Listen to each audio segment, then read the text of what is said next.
காலையில் வெஸ்ட் பெங்கால்லேருந்து வந்த குரூப். இப்போ நம்ம அனுப்ப வேண்டியது திரு கன்ஸ்ட்ரக்ஷன், சாய் ஹோம்ஸ், சர்வம் ஹோட்டல். சரி, இதெல்லாம் முடிஞ்சதுக்கப்புறம் எல்லாத்தையும் பண்ணி ஓகேங்கய்யா. நல்லா இருக்கியாம்மா?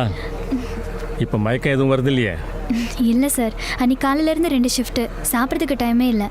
அப்படியே இங்கே வந்துட்டேன். அதனால தான். ஒரு பக்கம் சாப்பிட நேரம் இல்லாமல் மயக்கம், இன்னொரு பக்கம் சாப்பிட வழி இல்லாமல் மயக்கம். பாருங்க, இவங்களுக்கெல்லாம் என்ன தலையெழுத்து? பிறந்த ஊரை விட்டுட்டு மொழி தெரியாத ஊரில் வந்து வயிற்றுப்பாட்டுக்காக வேலை செய்ய வந்திருக்காங்க. டாக்டர்மா, உடம்புல ஏதாவது பிரச்சனை இருந்தால் மருந்து எழுதி கொடுங்க. நம்மளை நம்பி வந்திருக்காங்க, நாம தானே கவனிக்கணும். Sure sir, you are great. அட போங்கம்மா, நானா கிரேட்டு? உசரை காப்பாற்றுறவங்க நீங்கள் தான் கிரேட்டு. இவங்கெல்லாம் எங்கெங்கேயோ போய் வேலை செஞ்சு கமிஷனாக கொடுக்குற காசில் தான் பொழப்பு நடத்திக்கிட்டு இருக்கேன். நீங்கள் போய் என்ன கிரேட்டுன்னு சொல்லிக்கிட்டு இருக்கீங்க.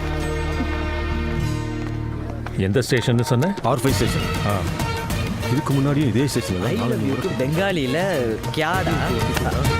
Sorry sir.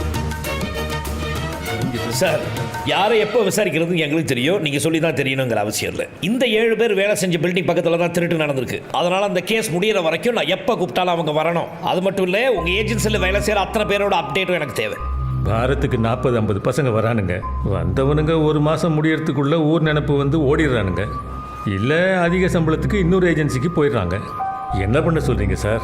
இதுக்கெல்லாம் ஒரு சரியான சட்டம் வர வரைக்கும் எவன் நல்லவன் எவன் கெட்டவன்னு கண்டுபிடிக்கிறது ரொம்ப கஷ்டம் தான். இந்த காலத்தில் சேவையோட வேலை செய்யணும்னு நினைக்கிறது கூட தப்பு தான் போல் இருக்கு. புறப்படுங்க. வரேன், பார்த்து கூட்டிகிட்டு வா. சரிங்க.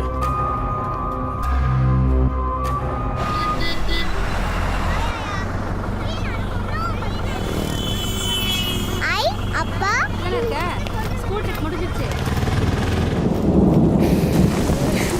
ஆமாம் சார், பொண்ணு பேர் ஸ்வேதா, ஃபஸ்ட் ஸ்டாண்டர்ட் படிக்கிறா. ஸ்கூல் வேன்லேருந்து இறங்கி தனியாக போயிருக்கா, டிரைவரும் பார்க்கல. சரி சார், சரி சார், கொஞ்சம் பார்த்துட்டு சொல்லுங்கள் சார். ஸ்வேதா ஏதோ அங்கே வந்தாலுமா? அக்கா, அந்த குண்டு மாதவ நம்ம நம்பர் இருக்கா? எனக்கு என்னடி தெரியும், டைரியில் இருக்கான்னு பாரு. வரலையா? ஐயோ, எங்க போனாலும் சொல்லிட்டு போவாளே. எங்க இப்போ ஏன் இப்படி பதட்டப்படுற? ஏதாவது ஃப்ரெண்ட்ஸ் வீட்டுக்கு தான் போயிருப்பா. ஃப்ரெண்ட்ஸ் வீட்டு போறதுக்கு வேணா காலேஜா படிக்கிறேன். பாப்பா கிடைச்சிருவாமா, நீ ஒன்றும் அழுவாம. ஸ்வேதா, எங்கடி போன நீ? எங்க போன? ஒன்றும் பிரச்சனை இல்லைங்க, வழி தெரியாமல் நின்றுட்டு இருந்திருக்கு, ஸ்டேஷன்லேருந்து கூட்டிகிட்டு வந்தேன். அடி பாவி, ரயில்வே ஸ்டேஷனுக்கு எதுக்கிட்டு போனேன்?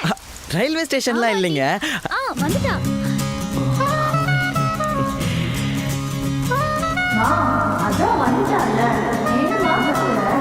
தெய்வம் மாதிரி குழந்தைய காப்பாத்திருக்கீங்க. வாங்க தம்பி. எதுக்கு வேன்ல இறங்கினா? இங்கே உட்காந்துக்கிட்டா நல்லா தெரியும். அப்பா மாதிரியே ஒருத்தரை பார்த்தேன். இறங்கி போய் பார்த்ததான் அது நம்ம அப்பா இல்லைன்னு தெரிஞ்சது.